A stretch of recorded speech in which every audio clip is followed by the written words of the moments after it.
Assalamualaikum warahmatullahi wabarakatuh. Kami dari kelompok 1 akan mempresentasikan tentang hukum dan profetik keagamaan. Sebelumnya perkenalkan, saya Ayu Ferdia Renata dengan NIM P2722002514.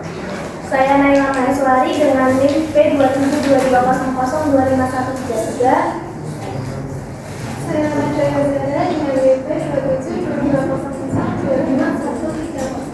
Saya Nafisa Abdullah dengan NIM P2722002513. Saya Kaila Misaidia dengan NIM P2722002525.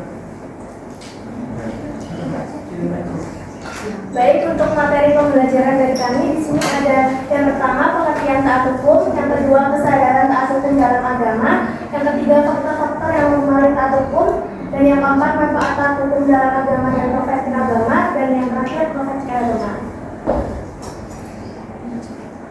Taat hukum adalah kesadaran dan kemauan untuk mematuhi serta melaksanakan hukum yang berlaku dalam masyarakat. Taat hukum merupakan salah satu aspek penting dalam menjaga ketertiban dan keadilan sosial. Dengan taat hukum, individu dapat memahami hak dan kewajiban mereka dan turut serta berperan aktif mengembangkan keadilan dan kesejahteraan masyarakat. Selanjutnya, untuk materi kesadaran taat hukum dalam agama, seperti yang kita tahu, Indonesia sendiri memiliki banyak agama, dan pastinya di dalam agama kita harus menaati dari bagian-bagian dari iman dan takwa tersebut. Dimana contohnya di dalam agama Islam, taat hukum merupakan bagian dari iman dan takwa, dan yang kedua di dalam agama Kristen, contohnya seperti taat hukum merupakan manifestasi dari kasih dan ketaatan kepada Tuhan. Jadi, kesadaran taat hukum dalam agama dapat membantu individu dalam memahami pentingnya mematuhi hukum dan peraturan yang berlaku. Selanjutnya, manfaat taat hukum dan profetik dalam agama. Dengan mengikuti hukum dan profetik agama, individu dapat meningkatkan kesadaran moral dan spiritual, membangun karakter yang baik, meningkatkan kualitas hidup, membangun hubungan yang lebih baik dengan orang lain, serta mencapai kebahagiaan yang lebih besar.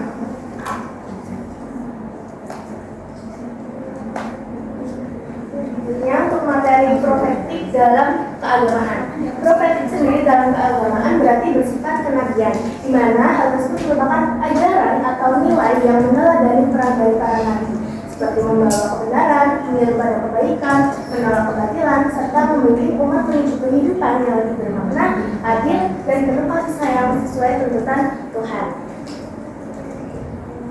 Selanjutnya, faktor-faktor yang mempengaruhi ketaatan hukum. Yang pertama ada faktor internal. Dan dalam faktor internal ini yaitu ada pengetahuan dan pemahaman hukum, kesadaran moral dan nilai, serta sikap dan perilaku.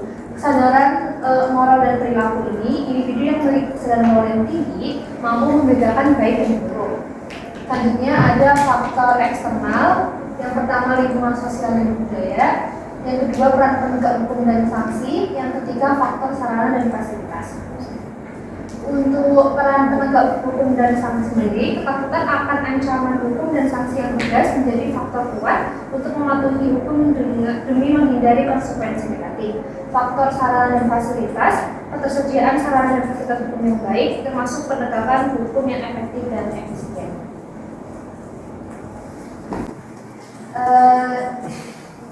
Di sini terdapat dari Al-Quran tentang taat hukum, yaitu surat An-Nisa ayat 59. Artinya, wahai orang-orang yang beriman, taatilah Allah dan taatilah Rasul dan Muhammad serta ulul amri, yaitu pemegang kekuasaan di antara kamu.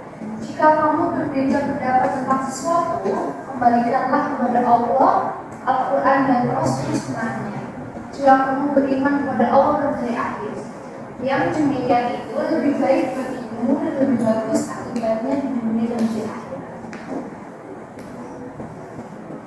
Selanjutnya, ada ayat dalam Alkitab mengenai taat hukum agama, yaitu dalam kitab Yesua 2 ayat 5. Bunyinya, hanya lakukanlah dengan sangat setiap perintah dan hukum yang diperintahkan kepadamu oleh Musa hamba Tuhan itu, yakni mengasihi Tuhan Allahmu, hidup menurut segala jalan dan tuntunannya, tetap mengikuti perintahnya, berpaut padanya, dan berbakti padanya dengan segenap hatiku dan segenap jiwa.